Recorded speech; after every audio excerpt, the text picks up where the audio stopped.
네, 안녕하세요 여러분. 서동원의 피칭학 개론의 서동원입니다. 네, 이번 시간은 지난 시간에 제가 이제 말씀을 드렸던 대로 제구력에 대한 이제 이야기를 조금 해보려고 하는데요. 사실 이제 제가 선수 시절에 제구력이 좀 나빴을 거라고 생각하시는 분들이 대부분이시기 때문에 제구도 안 좋았던 투수가 뭔 제구력에 대해서 뭐 논할 수가 있어 이렇게 생각하실 수도 있는데 약간의 핑계를 대보자면 실질적으로 제가 제구력이 안 좋았다기보다는 좋은 날과 나쁜 날의 차이가 확연했던 거죠. 네, 저는 정말 좋은 날은 정말 볼넷도 하나 없이 정말 완벽한 제구로 경기를 끝냈었고, 나쁜 날은 정말 한없이 무너지는데 그런 투구를 했던 선수 중에 한 명이기 때문에, 네, 그리고 저도 또 은퇴 후에 또 많은 공부라든지 많은 또 경험을 했고 많은 선수를 가르쳤기 때문에 또 이런 부분에 있어서 여러분들께 조금 더 밀도 있는 교육을 해드릴 수 있기 때문에, 네, 믿고 따라오셔도 좋다는 걸 먼저 말씀을 드리고, 네, 강의를 시작을 하도록 하겠습니다. 네. 제구력을 우선 논하기 전에 많은 분들이 헷갈려 하시는데 제구력과 커맨드의 차이를 잘 구분을 못 하시는 분들이 있으세요. 네, 제구력이라는 것은 먼저 스트라이크를 말 그대로 던질 수 있는 능력이에요. 스트라이크를 던질 수 있는 능력을 이제 제구력이라고 하는 것이고, 커맨드는 포수가 요구하는 곳에 던질 수 있는 능력을 얘기를 하는 거예요. 예를 들어서 투 스트라이크 노볼에 포수가 직구를 약간 높게 하이패스트브를 요구할 수도 있을 것이고, 예를 들면 스플리터나 슬라이더를 위닝샷, 삼진을 잡는 공으로 쓰기 위해서 약간 낮게 던지기를 요구하는 포수도 있단 말이에요. 네, 이러한 부분들을 포수의 요구대로 원하는 곳에 던질 수 있는 능력, 그 능력을 바로 커맨드라고 하는 것입니다. 네, 그래서 오늘은 제구도 제구지만 커맨드, 결국은 이제 연결되는 것이기 때문에 이러한 안정감을 투수가 가지기 위해서 내가 원하는 곳에 던지고 도달하기 위해서 어떤 원리와 어떤 노력이 필요한지 하나하나씩 정리해서 여러분께 알려드리도록 하겠습니다. 네, 그럼 이제 제구력에 대한 이야기를 이제 한번 시작을 해보려고 하는데요. 네, 많은 어떤 강의 채널에서 구속을 올리는 방법, 변화구를 던지는 방법, 이런 얘기는 굉장히 이제 많이 보셨을 거라고 생각을 하는데요. 실질적으로 이제 제구를 잡기 위한 어떤 원리나, 네, 그 원리를 또 풀어서 해석을 할 수 있는 강의는 저도 사실 거의 못 찾아본 것 같고요. 아마 제가 거의 처음으로 여러분께 이런 원리에 대해서 설명을 드리는 것 같은데, 제구를 향상시키기 위한 다양한 방법들을 많이 제시는 하고 있어요. 예를 들어서 티바 위에 볼을 올려놓고 그 볼을 맞추는 연습이라든지, 어느 타겟을 정해놓고 거기에다가 도달을 할 수 있는 그런 훈련이라든지, 아니면 캐치볼을 할 때부터 여기다 던져야 되는 기본적인 어떤 능력, 네, 그런 부분에 대해서 이제 얘기를 하는 분들은 굉장히 많고, 많은 분들이 또 그런 얘기는 들어보셨으리라고 생각합니다. 근데 실질적으로 예를 들어서 캐치볼 할 때 여기를 보고 던져라 라고 얘기는 하는데, 나는 똑같이 하고 여기를 보고 던지는데 벗어나고 있는데 여기를 보고 도대체 어떻게 던지라는 거야. 항상 이런 반문, 그리고 이런 물음표가 생기기 마련이거든요. 그래서 이제 이런 물음표가 생기지 않게 여러분들이 여기에 도달할 수 있는, 내가 여기를 보고 던졌을 때 여기를 도달할 수 있는 능력을 키워나가는 것이 제일 먼저예요. 네, 그게 제일 첫 번째인데, 조금 더 한꺼풀을 벗겨서 얘기를 해보면 제구력은 결론적으로 안정감이에요. 안정감이 어느 정도 자리가 잡혔을 때, 그 안정감의 기준에 준할 때, 이 정도면 안정감이 있는 수준이라고 생각이 될 때, 도달했을 때 내가 원하는 곳에 던질 수 있는 능력이 생기기 시작하는 겁니다, 여러분. 네, 근데 제가 이제 하체 편에도 설명을 드렸고, 이론 편부터 이제 쭉 넘어오면서 많은 이렇게 좀 여러분들께 이제 투구를 풀어나갈 수 있는 설명을 드렸었는데요. 실질적으로 많은 분들이 자신의 신체가 허용하는 범위, 내 신체가 버틸 수 있는 속도를 잘 구분을 하지 못하세요.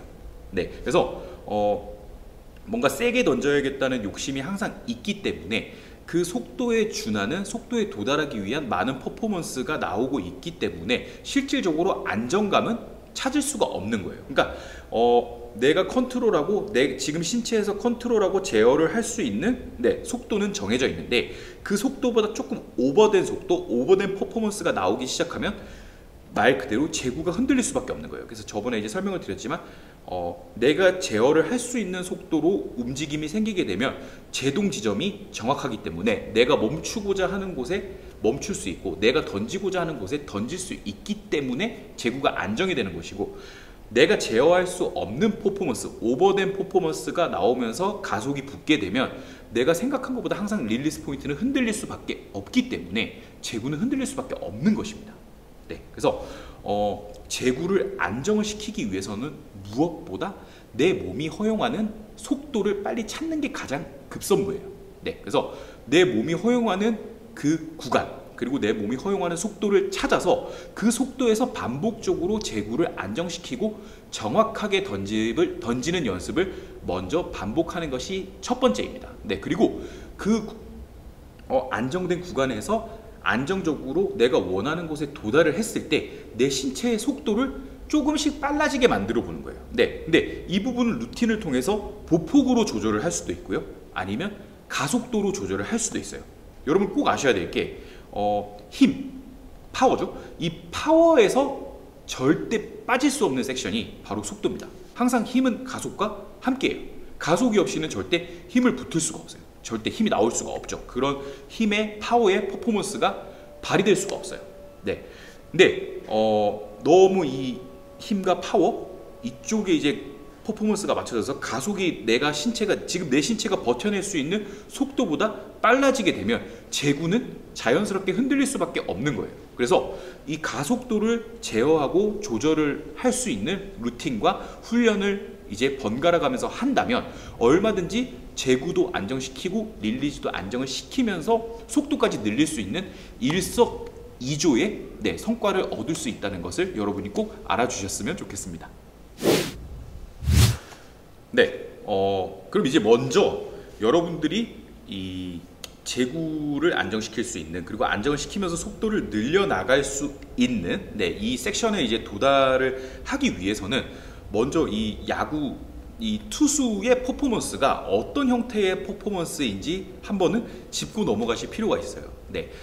보통 이제 저희처럼 이제 코칭을 하는 이런 트레이너들이 이제 공부도 하고 그리고 이제 선수를 가르칠 때 이 퍼포먼스를 향상을 시키기 위해서 각자 종목마다 다른 이제 트레이닝을 이제 시킬 수밖에 없거든요. 근데 이제 타입을 이제 보통 세 가지로 나눠요. 그러니까 이제 첫 번째 타입은 자기 이제 체중이죠. 내가 가지고 있는 체중보다 부하를 적게 받는 훈련, 적게 받는 퍼포먼스를 하는 운동. 예를 들면 물 안에서 하는 수영이라든지 아니면 어떤 기구를 이용해서 속도를 내는 사이클이라든지 이런 어떤 내 신체보다 적은 부하를 활용해서 속도를 내고 퍼포먼스를 내는 타입 1의 스포츠, 수영과 사이클 같은 스포츠가 있고요. 그리고 이제 내 신체만큼, 내 체중만큼만 부하를 얻는 퍼포먼스를 하는 종목이 있습니다. 이제 육상이 되겠죠. 육상이나 이제 러너들은 내가 가지고 있는 체중만큼만 말 그대로 바닥에 부하를 줘서 지면을 활용해서 이제 지면에 한 발이 닿았을 때 내 체중만큼만 부하가 걸리게 되는데, 이런 퍼포먼스를 하는 타입 2의 종목이 있고요. 타입 3는 이제 말 그대로 내 체중보다 훨씬 더 많은 무게를 견뎌내고 그 힘을 이제 활용해야 되는 그런 이제 스포츠 종목들이 이제 타입 3에 해당하게 되는데요. 야구가 되게 재밌는 게 타입 이제 3의 어떤 퍼포먼스도 있고 타입 2의 퍼포먼스도 있는 게 야구라고 생각하시면 돼요. 특히 투수.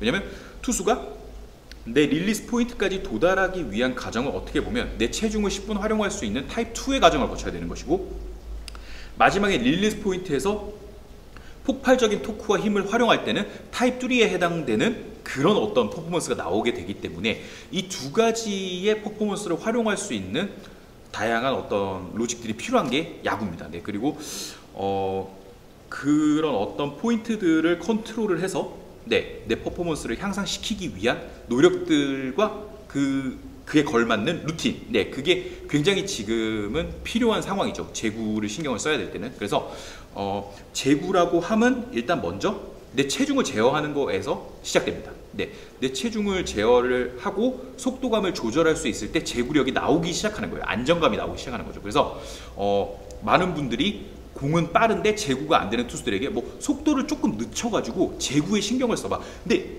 이 말이 정말 말 그대로 결과론만 얘기하는 표면적인 얘기인데 정말 확실한 정답이 될 수 있다는 거죠. 그러니까 오버되는 힘이 나오고 있으니 그 오버되는 힘을 줄여서 안정감 있는 속도에서 정확하게 던질 수 있는 훈련을 해보자는 것과 똑같은 맥락이 되는 것이기 때문이에요.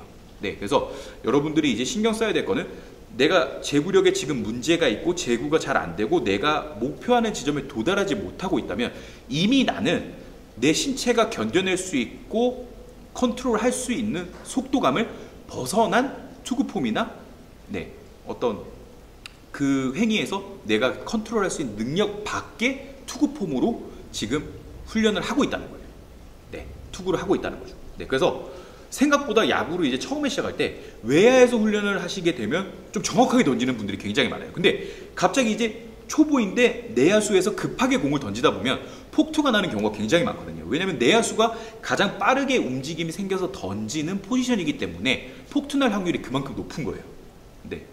그렇기 때문에 제가 설명드린 이 부분을 한번 정리해서 생각을 해보시면 왜 이 속도가 내가 제어하지 못하는 속도가 제구력에 영향을 미치고 릴리스 포인트에 영향을 미치는지 여러분들이 정리가 되실 거라고 생각을 합니다. 네, 그래서 지금부터는 제가 속도를 제어를 해서 정확하게 던질 수 있는 루틴을 가볍게 한 가지만 알려드리고 오늘 이제 제구력 첫 번째 시간을 이제 마무리하는 걸로 하고요. 제가 두 번째 시간에서 조금 더 이제 향상을 이제 시킬 수 있는 다양한 또 두 가지 루틴, 그리고 또 더 나가서 세 가지 루틴, 다양한 방법을 통해서 여러분들이 정확하게 던질 수 있는 능력, 즉 제구력과 커맨드가 좋아지실 수 있도록 계속적으로 강의를 이어나가도록 하겠습니다. 네, 이제 뭐 캐치볼을 하시던 간에 예를 들어 뭐 투구를 하시던 간에 항상 이 구간에서 이 속도 때문에 문제거든요. 이 스트라이드 속도, 이 속도가 내가 제어할 수 없을 만큼, 그리고 생각보다 많은 분들이 스탠스가 많이 나가면 좋다고 생각을 하세요. 근데 내가 제어를 할 수 없는 이 많은 넓은 스트라이드는 오히려 내 퍼포먼스나 릴리스 포인트를 해칠 수밖에 없어요. 오히려 무뎌지게 만들어요. 네, 그래서 생각보다 이 스트라이드가 넓은 것이 좋은 영향을 끼칠 수 있는 게 많아요. 오히려 득보다 실이 많다는 것을 여러분들이 좀 인지를 하셨으면 좋겠어요. 그래서 제구력을 향상시키기 위한 루틴을 가볍게 설명을 드리면 이 속도를 제어할 수 있는 훈련을 해야 돼요. 여기 속도. 지나치게 빠르기 때문에 계속 머리가 벌어진다든지 왼쪽 어깨가 벌어진다든지 이거는 사실 2차적인 원인이거든요. 이 속도를 내가 제어를 할 수만 있으면 얼마든지 여기서도 막던 안 열리게 벽을 만들던 간에 할 수가 있어요. 근데 많은 코치님들이 분명히 왼쪽 어깨가 열리니까 제구가 안 되죠. 고개가 도망가니까 열리니까 제구가 안 되죠. 근데 이거는 이제 말 그대로 결과론적으로 2차적인 얘기고 실질적으로 1차적으로 이게 되는 원인은 내가 제어를 할 수 없는 가속감이 막 생기기 때문이에요. 그렇기 때문에 벌어지고 도망가고 그런 일들이 이제 반복이 되는 것이기 때문인데요. 그래서 제가 이제 이 속도를 제어할 수 있는 안정감 있게 던지는 훈련에 대해서 한번 설명을 드려보자면 이 구간을 3등분을 해주시면 좋아요. 이 스트라이드 구간을 하나, 둘, 세 구간으로 나눠주시면 돼요. 자, 그래서 처음에 하실 때는 킥을 한 상황에서 세 군데로 나누게 되는 첫 번째 지점 있죠? 킥을 하고 나서 첫 번째 지점에 이 뒤꿈치를, 자유적인 뒤꿈치를 그냥 쿵 찍어주시면 돼요. 왼쪽 뒤꿈치를 찍게 되면 오른쪽 뒤꿈치에도 힘이 같이 들어가요. 네, 내가 지금 양발의 뒤꿈치로 지면을 강하게 누르고 있다는 느낌을 가지고 있는 것이, 쥐고 있는 것이 제일 중요합니다. 그래서 킥을 한 다음에 뒤꿈치로 눌러주는 것이죠. 손은 항상 빠져 있어야겠죠. 다리보다 팔이 가볍기 때문에 항상 먼저 나갈 준비를 해줘야 됩니다.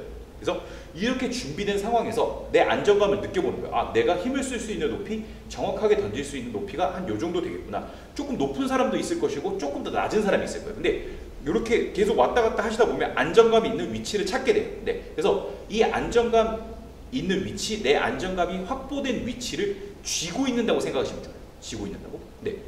쥐고 있는 상황에서 한 발 더 두 번째 구간으로 가는 거예요. 네. 그리고 두 번째 구간에서 세 번째 구간으로 갈 때 처음에는 그냥 천천히 걸어 나간다고 생각하시고 투구를 하시면 돼요. 네. 그리고 어느 정도 내가 일정하게 던지고 있다. 그러면 첫 번째 구간에서 두 번째 구간으로 가고 두 번째 구간에서 세 번째 구간으로 갈 때 속도를 조금 빨리 해보는 거예요. 처음에는 걸어나갈 정도만 하고 이제 두 번째 어느 정도 숙련이 되시면 이 구간을 이제 빠르게 해보는 거예요. 빠르게. 네. 그리고 이게 빠르게 하는 것도 어느 정도 적응이 됐다. 그러면 내가 3등분 했던 구간을 2등분으로 나눠주시면 돼요. 2등분으로. 그래서 킥을 해서 2등분 구간으로 와서 여기서 이제 속도를 또 제어를 시켜보는 것이죠. 그래서 이런 훈련들을 반복을 하시게 되면 여러분들이 생각하시는 것보다 제구력이 빨리 향상이 되실 수 있다는 것을 꼭 알려드리고 싶어요. 그래서 제가 아까 킥을 하고 나서 쥐고 있는다는 표현을 했거든요. 이 쥐고 있는다는 표현이 어떤 표현이면 이게 컨센트릭이라고 하는 이제 그 표현인데 웨이트 트레이닝 이제 좋아하시는 분들 많을 거라고 생각이 드는데요. 웨이트 트레이닝 중에 예를 들어 이제 그 이두 훈련, 근데 이제 바운스 스쿼트 할 때 이제 이 컬을 할 때 컨센트레이션 컬이라는 게 있어요. 이렇게 막 앉아가지고 팔꿈치를 여기 댄 상태에서 컨센트레이션 컬이라고 하는 게 굉장히 말 그대로 집중되어 있는 컨센트레이션 컬이라고 하는데 말 그대로 쥐어놓고 근육이 이제 풀리지 않은 상황에서 쥔 상태에서 계속 반복적으로 부분 반복을 해주는 훈련 중에 하나거든요. 그런 루틴인데 말 그대로 이때도 이제 컨센트릭이 나오는 거죠. 이제 똑같아요. 네, 그래서 킥을 한 상황에서 내 안정감을 끝까지 쥐고 있는 거예요. 쥐고 있는 상황에서 풀리지 않고 꽉 쥐고 있는 상황에서 안정감이 확보된 상황에서 이 안정감 있는 힘을 반복적으로 써보는 거예요. 써보면서 내 제구력을 만들어가는 과정이라고 생각하시면 됩니다. 그래서 캐치볼 하실 때에도 처음에는 막 이렇게 빠르게 하려고 하지 마시고 내가 저기 정확하게 던질 수 있는 속도가 있을 거예요. 상대방이 조금 답답해 하더라도 조금 뻔뻔해질 필요가 있어요. 상대방이 좀 답답하더라도 내 제구력을 위해서 조금 이제 천천히 내가 제어할 수 있는 속도에서 정확하게 던질 수 있는 속도에서 반복을 해보는 것이죠. 그리고 그 속도를 조금씩 빨라지게 만들면 돼요. 가속감을 조금씩 붙여 나가시면 얼마든지 정확하게도 던지고 원하는 곳에도 던지고 강하게도 던지실 수 있다는 것을 꼭 여러분께 알려드리고 싶습니다. 네. 제구력에 대해서 정말 드릴 말씀이 많은데 많은 어떤 좀 컨텐츠들을 말씀드리고 싶은데 시간이 또 너무 길어지면 또 여러분들이 지루할 수 있기 때문에 오늘 이제 한 가지로 이제 좀 축약을 해서 설명을 드렸는데요.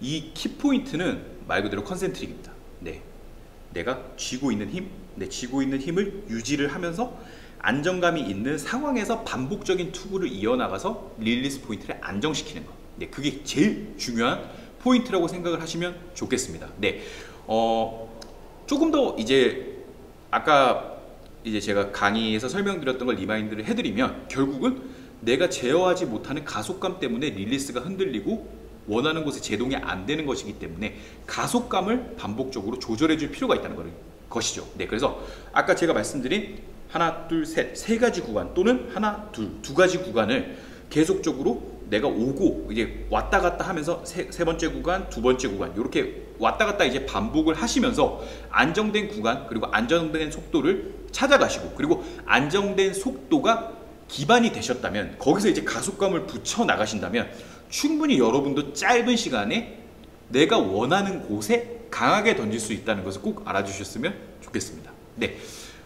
그리고 이제 저번에 이제 말씀드렸던 대로 다음 주 시간에는 이제 지난주에 배웠던 스플리터 그립을 이제 배웠잖아요. 그래서 이 스플리터 그립을 활용해서 얼마나 어떻게 정확하게 던지기 위해서 우리도 어떤 루틴과 어떤 방법으로 던져야 이 스플리터가 더 빛을 발하고 완성의 단계에 도달할 수 있는지 그 부분에 대해서 제가 한번 강의를 드리도록 하겠습니다. 네, 한 주 동안 건강하시고요, 여러분. 다음 주에 뵙도록 하겠습니다. 감사합니다.